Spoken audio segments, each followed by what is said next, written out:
So, if you're clicking on this video, one of two things is probably true. Either you are looking for a Ragnaraika deck and you haven't really found a home for it yet, or you saw my video from about a month ago and wanted to see how the deck was shaping out. I was in your position if you're with the first group not that long ago. I wanted to build a version of Ragnaraika that I liked, but I wasn't really vibing with Trap Tricks, Ogdoadic, Plant Link, Insect Pile, stuff like that.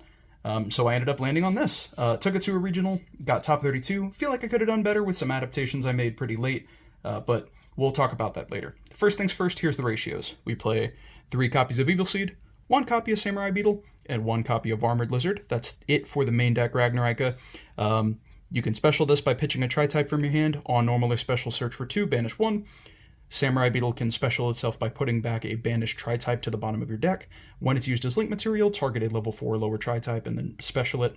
And then Armored Lizard, he's kind of the worst one. He's sometimes an extender by banishing a tri-type from your graveyard, and he's sometimes removal by discarding a tri-type. The important thing, though, is he is searchable, and for weird hands where you have to go through the spell card a little early, he's something you need to search to banish to special. Onto the rest of the Ragnaraikas, we are playing 3 Bloom and 1 Hunting Dance. Hunting Dance is pretty easy to explain. Pop cards your opponent controls equal to the number of different tri-type link monsters you control with different types. So insect and plant, or insect, plant, reptile, or just insect, you know. Does target, has a graveyard effect if something gets removed later on in the game. Unfortunately, does not work the turn that it's sent to the graveyard. Then we have Bloom. Far and away the best card in the deck. It is tanky every turn or reborn every turn, and it's always a battle trick. At all times, monsters your opponent control that aren't tri-types are losing 300, and monsters that are tri-types are gaining 300. So it's a 600 deficit, really important for getting over weird things. Then we have the Naturia half the deck. The Naturia half the deck was really, really good to me prior, but I was really playing too many. Before I was playing way more than I am now. Right now we're on 3 Mole Cricket, 2 Camellia, and 1 Sunflower for the monsters. Mole Cricket is tags out for anything from deck, or if your opponent controls the monster with the highest attack on field, it can special 2. This is always going to be special in Camellia or Camellia and Sunflower. Mole Cricket can also reborn itself from the graveyard if your opponent special summons a monster from the extra deck, or if you special a Naturia monster from the extra deck, which is very relevant. We have Camellia, on summon, can send a Naturia card from the deck to the graveyard. If your opponent specials or normals a monster, you can non-target revive a Naturia from your graveyard. And if a Naturia would tribute itself for cost, it can replace that cost once per turn with milling the top 2 cards of your deck. And then the simplest one, but also the worst to draw, Sunflower. It's just a monster negate. Tribute itself and one other Naturia, and then negate a monster effect. Not once per turn. Also can be replaced by Camellia. Absolutely insane. You can resolve this thing like 3 times a turn. Then we have the cards you want to be sending off of Camellia. Sacred Tree. This card's at 1. You have to play 1 of it because it just gets you into anything. Mostly it'll get you into Blessing, though. Blessing is 2 things in this deck. It's either a Reborn, non-targeting, or a Quick Sync. Quick Sync wasn't super relevant for an old version of the deck, but it's been coming up a lot lately. That's it for the Naturia and the Ragnaraika parts of the deck. On to something that I wasn't playing prior, Lone Fire. Lone Fire is the best 1-card starter that loses to everything. It loses to Ash, Imperm, Veiler, but if you're playing the deck correctly or you have enough insulation, that won't really matter. Then we have 1 for 1. 1 for 1's a little bit easier to explain. 1 for 1 is just anything. It's just Mole Cricket or Evil Seed, all at the discard of a single hand trap, of which you play plenty. It's also just one of the best cards you can see going second, because Mole Cricket just is the best going second card in this deck. Lone Fire, oftentimes I will side out for more impactful cards that we'll get into with the side deck, but, you know, it's going first, crazy, going second, not as crazy. Then we have the non-engine. Pretty fat non-engine selection. We have 3 Pot of Prosperity. This card is going to probably come out when we get info because of the new Butterfly, who draws you cards every end phase, basically, which, you know, conflicts pretty hard. Crossset Designator, and Triple Tactics Talent. When you have enough non-engine space, I think playing these are a necessity because they insulate you from Ash Blossom, Effect Veiler, Droll and Lockbird, Nibiru the Primal Being, and Infinite Impermanence. This deck ended up being 43. I think post-info it'll be a pretty clean 40, but these are all cards that I wanted to be playing if I'm forced to go second, and cards that I really wanted to have as insulators with a card like Crossout Designator. That's it for the main deck, though. Like I said, 43. It felt like a pretty tight 43. I think really all that would change in the future is Prospy's coming out, and we're replacing the Armored Lizard with the new Butterfly. So pretty clean, pretty clean. I liked it a lot. Onto the extra deck. Not a whole lot has changed since the last time. We have Dryas. It's a loopable plant that just puts a plant from your field into the graveyard. It's really good at doing that, but I ended up making a couple of mistakes by doing that. I'll get into that when I go into the one card later. Then we have Anima. Just, you play level 1s. Sometimes you just need it. I haven't needed it a ton, but this extra deck's not super duper tight. So having the option's always nice. 2 copies of Skeletal Soldier. It is the earliest link you get to make. It's something that you're going to be looping every turn.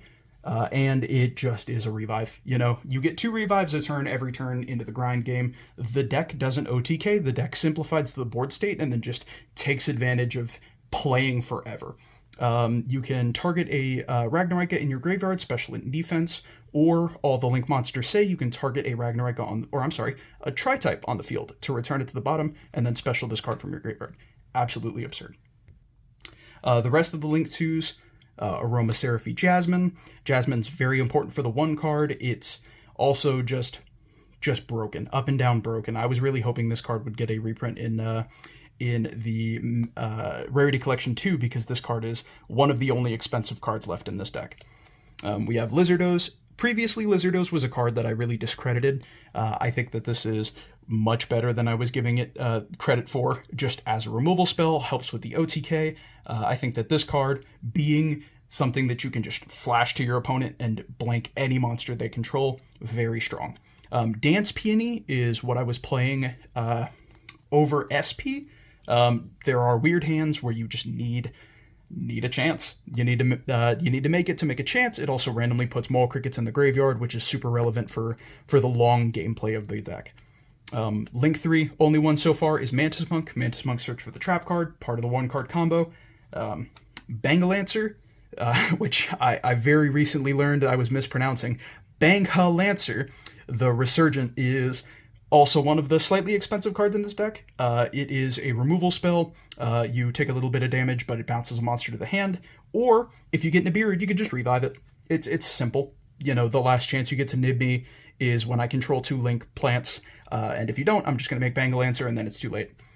We have Chain Coils. Previously, I thought Chain Coils was pretty weak, just as a kind of a pseudo floodgate, but a lot of times having the option to take a, Mantis Monk plus the Samurai Beetle that you just revived from your graveyard and put them back onto the field to make Chain Coils and start playing again and insulate from like Nibiru later on in the combo. Absurd. It's also just huge. 3,200 under the continuous spell feels really nice. On the topic of big guys, we're playing 2 copies of Stag Sovereign. Stag Sovereign is huge. If your opponent commits from the main deck or extra deck, you get to pop 2 monsters on the field non-targeting. And similarly, you're never getting rid of it. If it ends up in the graveyard, it's never actually gone. Then we have the Tenpai Plan Fucho. If you get hand-trapped into Oblivion, it's not hard to put 2 level 1s on the field under the lock. Or like before the lock, and then make Fucho. You'll pretty easily tell when you're going up against Tenpai. If they're not making you go first, they'll have a million hand traps, and then you kind of know. Then we have the Naturia monsters, Nat Beast, and Barkion. The 2 most important cards in this extra. Every time I make Nat Beast, I either win it, or the rest of my cards won it for me. And Barkion is weird with hands that especially go second. You need to dodge certain hand traps, and just having the option to go into Barkion with Blessing to dodge said hand traps is kind of just where you need to be at. It's a necessity. I thought about taking it out at some point. Nowadays, I can't afford to even Prospy it away because there's always that chance. Let's go ahead and go on to the side, though, before I talk about the combos. There are some really good ones that I want to show off that I also still think might have some room to improve. For the side deck, we are playing 3 copies of Retaliating Sea. This card is really good into a format full of Snake Eye, full of Melodious, Voiceless Voice, stuff like that. Even Branded loses to this sometimes. Shifter's a heck of a card, and Shifter, when it gets removed that searches you your starter, is even better, because we do love Mole Cricket around here.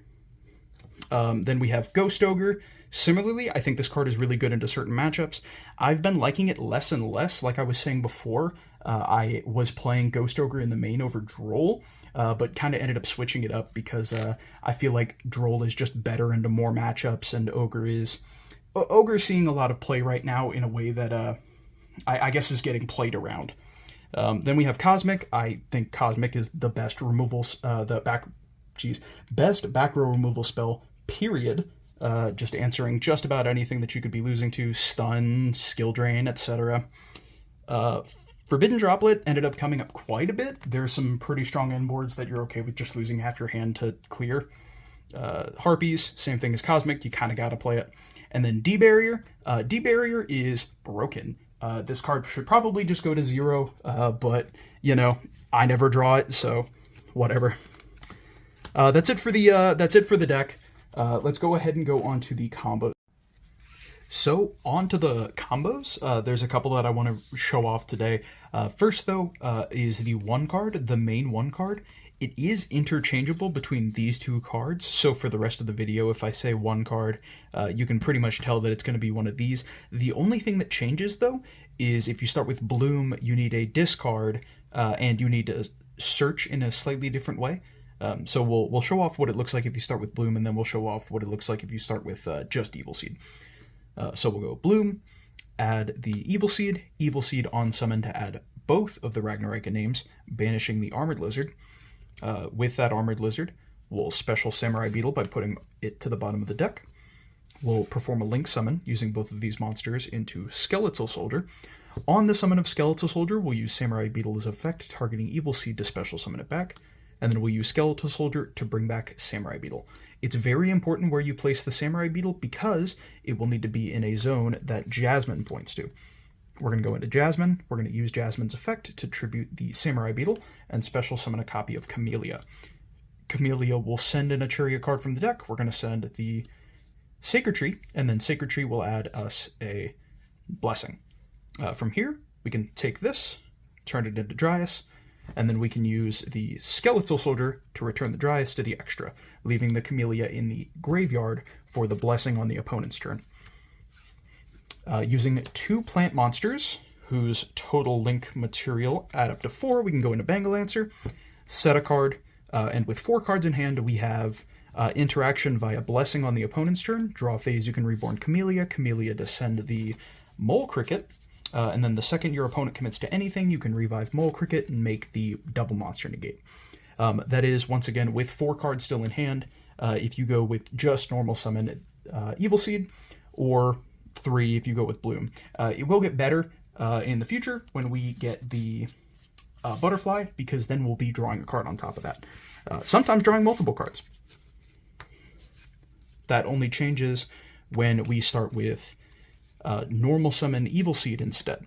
Normal summon Evil Seed, you'll be searching these 2, banishing the Samurai Beetle, activating Bloom from hand to special summon Samurai Beetle, and then the same thing happens. You just go into Skeletal Soldier with these 2, revive, effect, target, revive, make Jasmine using both of those, effect, tribute, special Camellia, send, search, turn this into Dryas, revive the Skeletal Soldier, turn Skeletal Soldier and Jasmine into Bangalancer. The important thing about ending on Bangalancer is a lot of people don't know that nibbing it doesn't matter. A lot of people will wait to see that you don't end on anything. They see that you don't end on a monster negate, so they'll just wait and then nib you when you say pass, which doesn't matter, because you could just banish the 2 plants in your graveyard and bring it back. Then it gets banished if it leaves the field, but it also gets it out of an anima column if you're really worried about that. So there is an alternative 1-card combo that plays a little bit better, but loses to slightly more. You're slightly more at risk of losing to Imperm, Valor, or Ash Blossom on normal summon Lone Fire. This is why I highly recommend a card like Crossout Designator. We start with Lone Fire Blossom, tributing to special summon a copy of Evil Seed. We'll use the effect of Evil Seed to search for 2 cards, the Bloom and Samurai Beetle, of which we'll banish the Samurai Beetle and special it back with Bloom. Our 4th summon will be a copy of Skeletal Soldier, and then because the Samurai Beetle was used as link material, we can target the Lone Fire and revive it. This is not a point I'd recommend bureauing your opponent if you are going up against Ragnaraika. It is fine, but if they have an extender, they still haven't used the effect of Skeletal Soldier. An extender just means they can bring this back from their graveyard, revive something, and then start the combo back up. From here, though, we'll tribute the copy of Lone Fire Blossom. Same thing as before. Special a Camellia, send, and add. From here, we'll go Skeletal Soldier, revive. It doesn't matter what you revive here, really. I would take these 2, leaving the plant up, to make a copy of Mantis Monk, link the Camellia off into Dryas, and then revive the Skeletal Soldier. Then we can banish 2 from our graveyard. I'd recommend banishing the 2 Ragnarika names, that way they are no longer in the graveyard for something like a Bestial, and they're always accessible via Bloom or the Evil Seed can search the names from the banish zone. We'll use Mantis Monk, search for the trap card, and now we have 2 pops and a revive on the opponent's turn. We can revive the Camellia. Camellia can send the Mole Cricket, and then same thing as before, we're playing on the opponent's turn.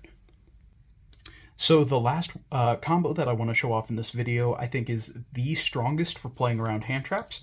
It is a, I'm going to use the word 2.5 card combo, which doesn't really give it the right amount of credit, only because there are so many different ways to get to a hand that looks just like this. You'll need access to Evil Seed. That can either be by Bloom or by 1-for-1 or just by Evil Seed. We'll need access to the Naturia half the deck, and then we'll need a discard. Right now, I would think that the best way of doing it is Mole Cricket, Evil Seed, and then literally anything. But like I said, it can be literally anything. First things first, we want to normal summon the Mole Cricket. You have priority to tribute the Mole Cricket before they can really say anything. Then you can special Camellia, use the effect of Camellia, send the Sacred Tree, and add the Blessing. From here, you have Blessing and then 2 discards. You can use the discard to special summon Evil Seed, where you are probably the most at risk of getting hand trapped. Ash Blossom hurts a little bit here, but you're fine. You're still in a position where you can just start link climbing. Valor and Imperm and Mourner all are a little bit weirder. That is where you have Blessing. If they decide to interact with the Chainlink 1 Evil Seed search, you can Chainlink 2 Blessing to dodge the hand trap and synchro summon the beast. You are locked out of Skeletal Soldier's effect after that, but that does not matter. Let me show you why. Because we will be searching the Bloom and the Samurai Beetle, banishing this copy of Samurai Beetle, and then on resolution, the effect of Mole Cricket will go off because a Naturia hit the field. You get to special the Mole Cricket, activate Bloom, special summon, link off for Skeletal Soldier, proc the effect of Samurai Beetle, revive the Mole Cricket, and you can either go for the link 3, banish 2, and search for the trap card, or you can end here. If you end here, you have the option of Mole Cricketing on your opponent's turn into another copy of Camellia. Camellia can send the Sunflower to the graveyard. If your opponent commits, they have a monster negate to worry about now. Beast is still online for anything they could show you. Just about anything that isn't Dark Ruler or Droplet Pitch the whole hand just folds right now. I still think going into the trap card is a little bit better. You still have Mole Cricket in the graveyard if you decide to do that, because then if they commit, like I said, if they out the Nat Beast, you can Camellia, revive it. If they commit to the board, post Mole Cricket. It's absurd. This card, just every time I get here, it is just completely unfair. I think the last thing I really want to talk about in this video is managing resources. It's something that I really found myself messing up, especially once I had thinned the number of Naturias that I was playing in my deck. Getting to a point where I had a Camellia in the graveyard and a Camellia on the field, it felt just so correct to make Dryas and put the Camellia in the graveyard to keep the number of tri-types in grave at an all-time high. But where I really should have been was keeping the Naturias in deck. Once I have all my Camellias in the graveyard, it is exponentially harder to keep the Naturia half of my deck online. It really just turns into, well, I have to banish it from something and then return it to the bottom of the deck with Samurai Beetle, or I have to link off the Samurai Beetle and special the Camellia from the graveyard and then try again to Skeletal Soldier target and return. If you decide to get into this deck, do not get tunnel visioned into using your Camellias as Dryas material. Please don't make the mistake I did. Just put them back. You would much rather have these cards in your main deck. The exception is probably Mole Cricket. You'd much rather have a Mole Cricket in the graveyard. But Camellias, Sunflowers, they are much better in the deck than they are anywhere else. So if you're in a position where you think you should make a Dryas, take a second to think about it. Don't just shotgun it. You should probably revive your Link Monster by putting it back. I think that's pretty much it, though. If you guys think of anything that you'd like to see, something I'd really like to try is doing some live duels with this deck. I wanted to go to locals today, but I didn't really have a great chance. But if you think of anything that you want to see with this deck or have any combos that you've encountered that you really enjoy, let me know. I really enjoy this deck. I'd like to see it do better. And the community's so far been great. So thank you all so much. Have a good one.